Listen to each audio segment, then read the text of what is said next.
A fost odată Bob de Grâu. Lipsit de griji și fericit, locuia împreună cu familia lui într-un sac mare de cremătoare.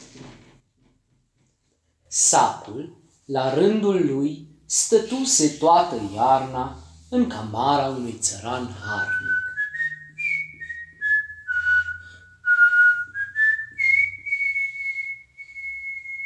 Acum, când primăvara cu suflarea ei blândă și caldă trezi totul la viață, țăranul nostru prinse boii la car. Ridică sacul în căruță și porni pe câmp la semănat.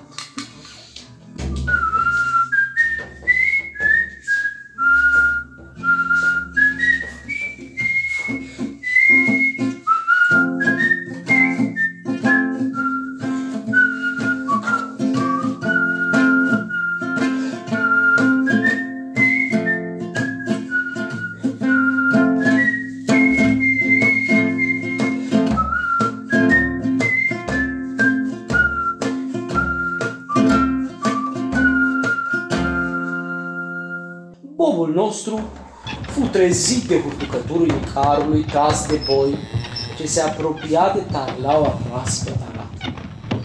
Bobul nu pricepu ce se întâmplă, așa că se hotărâ să aștepte. O mână puternică desfăcu gura sacului, luă un pumn de boabe și le-a zvârli voios în vânt. În curând veni rândul și micului nostru Bob plăpând. El simți cum zboară între cer și pământ. Apoi căzu într-un loc umed și strâmt. Tare întunecos și rece era aici. A privit de jur împrejur și a strigat frații, prietenii. Nimeni nu l-a auzit însă. Nimeni nu i-a răspuns. Singur și trist, Bobul se închise în căsuța lui.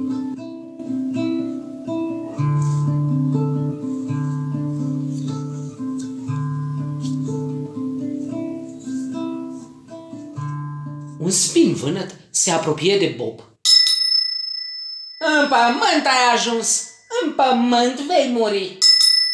În pământ ai ajuns, în pământ vei muri. Soarele nu-l vei privi. Un strop de ploaie, însă, îl încurajă să nu-și piardă nădejdea. Și în timp ce stropul îl mângâia, Bobului îi căzu mantia de pe umeri și începu încet să se înalțe. Dar o piatră stătu în calea lui și oricât a încercat să treacă de ea, n-a reușit. Scaietele cel albastru iarăși veni. În pământ ai ajuns, în pământ vei muri, în pământ ai ajuns, în pământ vei muri. Soarele nu-l vei găsi. O cârtiță, care tocmai se trezise din lungul somn de iarnă și căuta ceva de mâncare, trecu chiar prin fața bobului. Și în drumul ei dădu piatra la o parte. Văzând drumul liber, bobul își continuă drumul. În scurt timp ajunse la un strat de pământ argilos prin care nu reuși să străbată. Spânul cel vânăt iarăși veni și spuse: în pământ ai ajuns, în pământ vei muri.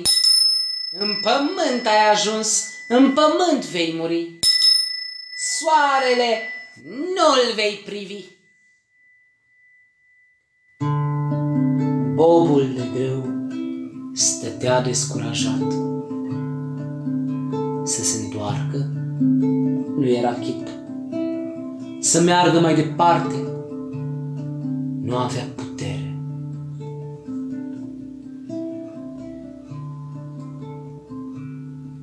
Dar, ca și cum ar fi auzit gândurile bobului de grâu, o râmă își făcu drum pe acolo. Începu a-și deschide prin lutul argilos un drum în sus.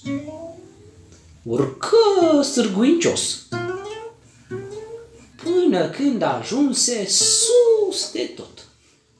Scoase capul la soare și când îl văzu cât e de cald, se îmbufnă și plecă supărat. Pe drumul lăsat, bobul nostru găsi putere să poată merge mai departe. În sfârșit, ieși la suprafață.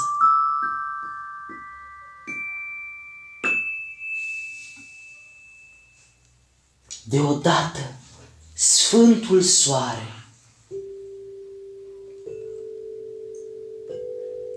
îi zâmbi cu fața caldă.